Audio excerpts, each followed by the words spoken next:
এরপরের জামানা থেকে আজ পর্যন্ত প্রত্যেকটা বান্দা গুনাহগার।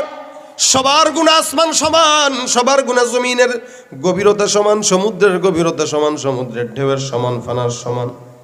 আমার আল্লাহ পাক রব্বুল আলামিন স্পষ্ট কোরআনের মধ্যে জানায় দেয়, হে উম্মত, জমিনের মধ্যে তোমরা আসছো, মনে রাখবা আমাদের বর্তমান সময়ে কিছু মানুষ আছে যারা আকাবিরদেরকে গালি দেয়, ইমামদেরকে গালি দেয়, বুজুর্গদেরকে গালি দেয়, আল্লাহওয়ালাদেরকে গালি দেয়, আল্লাহওয়ালাদের কারামতে বিশ্বাস করে না, আকাবিরদের কারামতে বিশ্বাস করে না, আল্লাহওয়ালা বুজুর্গদেরকে দেখতে পারে না।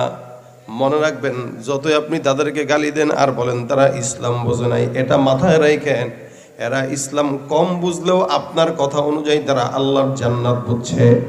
আর আপনি আমি যত উচ্চ শিক্ষিত হই না কেন, জান্নাতও চিনি না, দিন যত যায় গরু ছাগলের মতো হয়ে গেছি।